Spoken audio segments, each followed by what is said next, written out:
Hello दोस्तों, आज हम लोग जियोमेट्री का दूसरा क्लास में हम लोग कोण के बारे में जानेंगे।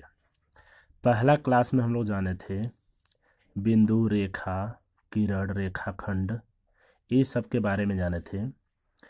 अब जो सेकेंड क्लास है, इस क्लास में हम लोग जानेंगे कोण। कोण को इंग्लिश में कहते हैं एंगल। क्या कहते हैं? एंगल। एंगल किसे कहते हैं? तो देखिए, ज्यामिति में कोण वह आकृति है जो एक बिंदु से दो सरल रेखाओं या किरणों के निकलने पर बनती है। यानी कि ज्यामिति में, जैसे फिगर में दिखाई दे रहा होगा, जो क्या है, एक किरण है हमारा ओ ए और एक किरण है हमारा ओ बी। ठीक है, तो ये दोनों किरणें कहाँ से निकल रही है? एक ही बिंदु से निकल रही है। कहाँ से निकल रही है? एक ही बिंदु से निकल रही है। और एक ही बिंदु, जिस बिंदु से दो किरणें निकल रही हों, उसके मध्य जो आकृति बनती है, ये हमारा क्या है? आप देख रहे होंगे पॉइंटर हमारा कलम का, तो ये हमारा है एंगल। क्या है ये? एंगल। तो एंगल समझ में आ गया कि ज्यामिति में कोण वह आकृति है जो एक बिंदु से दो सरल रेखाओं या दो किरणों को निकलने पर बनती है। तो एंगल को हम हमेशा इस तरह से दर्शाते हैं। अगर इसको हमको दर्शाना हो गया तो इसको कोण ए ओ बी, यानी कि इसको हम क्या दर्शाएंगे? कोण ए ओ बी। ये कोण का चिन्ह है। इसका चिन्ह है कोण का, तो कोण ए ओ बी। ठीक है, अब हम लोग जानेंगे कोण के प्रकार, types of angle. Types of angle. कोण मुख्यतः मुख्य प्रकार के होते हैं शून्य कोण, न्यून कोण, समकोण, अधिक कोण, ऋजु कोण, बृहत कोण, संपूर्ण कोण, संपूरक कोण, और लास्ट जो है वो पूरक या कोटिपूरक कोण। सबके बारे में हम लोग क्रमशः एक एक करके जानेंगे। शून्य कोण, जिसको इंग्लिश में कहते हैं जीरो एंगल। क्या कहते हैं? जीरो एंगल कहते हैं। तो जीरो एंगल यानी कि ऐसा कोण या ऐसा आकृति में ऐसा कोण बना हुआ जिसका सिर्फ कितना मान हो? 0 डिग्री हो। कितना हो? 0 डिग्री हो। जैसे अगर ये हमारी एक रेखा है, अगर यहाँ बिंदु है, तो बोला जाए कि इस बिंदु से क्या है, केवल एक ही हमारा क्या निकल रही है? किरण या रेखा निकल रही है। तो यहाँ पर क्या बनाएगी? 0 अंश का कोण। कितने अंश का? 0 अंश का कोण बनाएंगे। तो पहला जो कोण का प्रकार हुआ वह हमारा क्या है? शून्य एंगल, यानी कि जीरो एंगल, शून्य कोण। दूसरा हम लोग जानेंगे न्यून कोण, जिसे हम कहते हैं एक्यूट एंगल। क्या कहते हैं? Acute angle. एक्यूट एंगल यानी कि एक्यूट न्यून कोण उसे कहते हैं इसका जो मान होता है वह 0 डिग्री से अधिक, 0 डिग्री से अधिक तथा 90 से कितना होता है? 90 डिग्री से कम होता है। यानी इसका जो मान होता है 0 डिग्री से अधिक तथा 90 डिग्री से कम, अर्थात 0 डिग्री से, यानी कि 0 डिग्री के बाद तथा 90 अंश से कम जितने भी संख्याएं आती हैं, उतना डिग्री का जो कोण बनाएगी वह कौन सा कोण कहलाएगी? एक्यूट एंगल, यानी कि न्यून कोण। जैसे एग्जाम्पल में मैं ले लूँ, जैसे 45 डिग्री हो गया, तो ये क्या है? 0 से ज़्यादा है, 0 से ज़्यादा है तथा 90 से कम है। तो ये कैसा कोण है? न्यून कोण। कैसा कोण है? न्यून कोण। अगर 60 डिग्री का हो गया तो ये भी क्या है? न्यून कोण है। अगर 89 डिग्री हो गया, देखिए 90 में एक कम है ना, तो ये भी कैसा कोण है? न्यून कोण। कैसा कोण है? न्यून कोण। और इसकी जो आकृति बनती है वह इस टाइप से बन सकते हैं। जैसे 45 डिग्री का हमको बनाना हो गया, तो ये हमारा कितने ऐसा कोण बन रही है? 45 डिग्री का। तो ये भी एक क्या है? न्यून कोण। अगर इसका नाम दे दे ए बी सी, तो ए बी सी का यानी कोण ए बी सी का मान कितना है? 45 डिग्री, यानी कि ये क्या है? न्यून कोण। क्या है? न्यून कोण। न्यून कोण आप लोग को समझ में आ गया।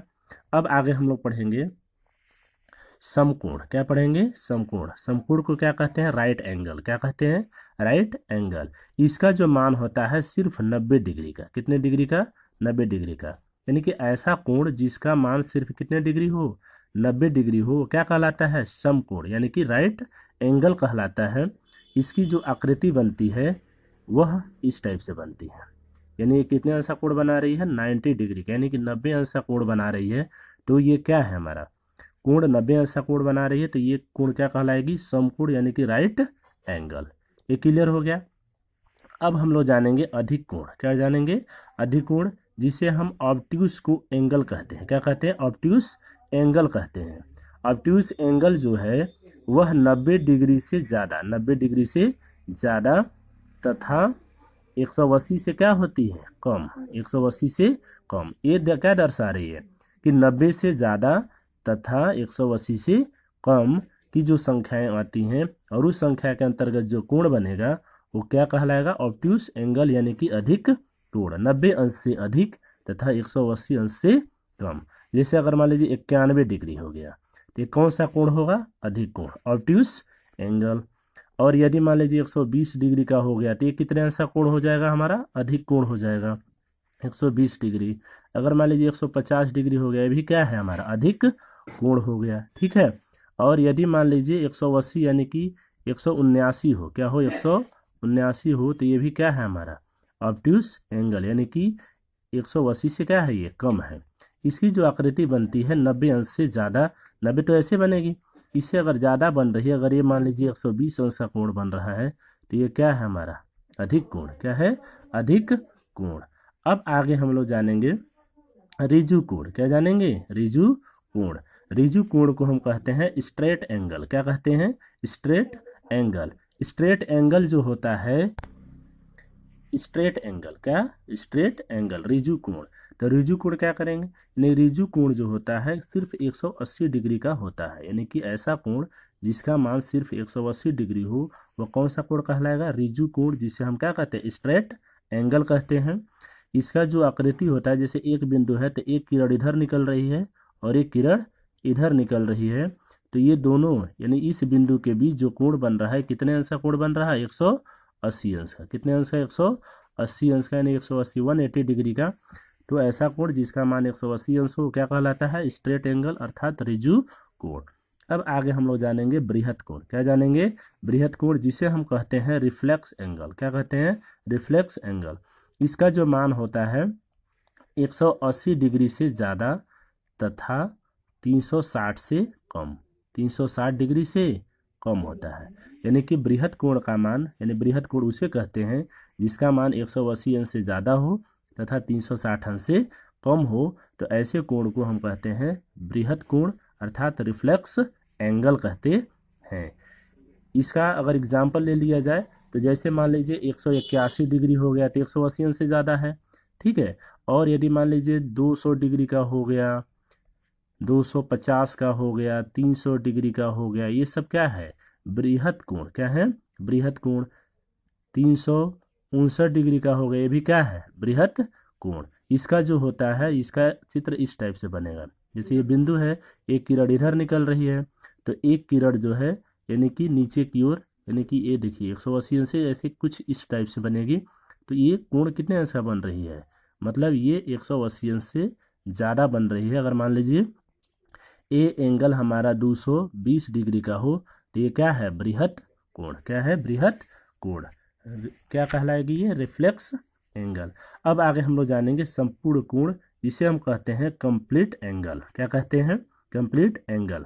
तो ऐसा कोण जिसका वैल्यू सिर्फ कितना हो, 360 डिग्री, क्या हो, 360 डिग्री का हो, ठीक है। तो ये कितने अंश, यानी कि क्या, कौन सा कोण कहलाएगी, संपूर्ण कोण कहलाएगी। जैसे मैंने बताया था ना, जैसे मैंने क्या बताया था कि एक बिंदु भी जो होती है वह कितने डिग्री का कोण बनाती है, 360 डिग्री का कोण बनाती है। एक अगर एक गोलाकार हो गया तो ये भी कितने अंश का, 360 डिग्री का कोण बनाएगी। तो ये कहलाता है हमारा कंप्लीट एंगल अर्थात संपूर्ण कोण। अब नेक्स्ट आगे हम लोग जानेंगे संपूरक कोण के बारे में, जिसको हम कहते हैं सप्लीमेंट्री एंगल। क्या कहते हैं, सप्लीमेंट्री एंगल कहते हैं। सप्लीमेंट्री एंगल हम लोग ध्यान से समझेंगे। ये जो होता है, ऐसे दो कोण, ऐसे दो कोण, ऐसे दो कोण, ऐसे दो कोणों का योग, ऐसे दो कोणों का योग, योग जिसका मान संपूरक कोण, ऐसे दो कोणों का योग जिसका मान 180 डिग्री हो। कितना हो? 180 डिग्री हो, उसे हम क्या कहेंगे? उसे हम कहते हैं संपूरक कोण। क्या कहते हैं? संपूरक कोण कहते हैं। जैसे मान लीजिए दो कोण हम ले लेते हैं, एक कोण का मान अगर मान लीजिए 100 डिग्री हो और दूसरे कोण का मान कितना हो? 80 डिग्री हो, तो दोनों का योग कितना आता है? 180। तो 100 और 80 एक दूसरे के कैसे कोण हो गए? ये संपूरक कोण। कैसे कोण हो गए? संपूरक कोण। नेक्स्ट, अगर दूसरा एग्जांपल, अगर 1 डिग्री हो गया 120 डिग्री, तो दूसरा इसका 120 का संपूरक कोण कितना होगा? तो इसको 180 पूरा करने में कितना बाकी है? 60। 120 में 60 जोड़ दिए तो कितना हो गया? 180 डिग्री हो गया। कितना हो गया? 180 डिग्री। तो संपूरक कोण यानी सप्लीमेंट्री एंगल किसे कहते हैं? ऐसे दो कोणों का योग जिसका मान 180 अंश हो, उसे क्या कहते हैं? संपूरक कोण कहते हैं। आगे हम लोग जानेंगे पूरक या कोटिपूरक कोण। क्या जानेंगे? पूरक या कोटिपूरक कोण। तो इसे हम कहते हैं कम्प्लीमेंट्री एंगल। क्या कहते हैं? Complementary angle. तो परिभाषा देखिए, ऐसे दो कोणों का योग, ऐसे दो कोणों का योग, ऐसे दो कोणों का योग जिसका मान 90 डिग्री हो। कितना हो? 90 डिग्री हो, उसे पूरक या कोटिपूरक कोण कहते हैं। क्या कहते हैं? पूरक या कोटिपूरक कोण कहते हैं। जैसे मान लीजिए दो कोण ले लिए, अगर मान लीजिए 45 ले लीजिए, ठीक है, और 45 और दूसरा ले लीजिए 45, तो एक दूसरे कैसे कोण होगा? दोनों का योग कितना आएगा? 90। कितना आएगा? 90 आएगा। तो ये 45 और ये 45 एक दूसरे कैसे कोण है? कोटिपूरक कोण है। अगर मान लीजिए एक कोण 60 है, तो 60 अंश का कोटिपूरक कोण कितना हो जाएगा? तो 60 में कितना जोड़ेंगे कि हम 90 आ जाएगा? तो 60 और 30 90, यानी कि 30। कितना हो जाएगा? 30। इसी प्रकार 80 का कोटिपूरक कोण कितना होगा? तो 10। कितना होगा? 10। यानी ऐसे दो कोण जिसका ये दोनों का योग कितना होना चाहिए? 90 अंश होना चाहिए। तो आज हम लोग समझे कि पूरक, संपूरक कोण और पूरक या कोटिपूरक कोण। ठीक है, तो आपको अगर वीडियो पसंद आए तो लाइक और शेयर जरूर करें। धन्यवाद।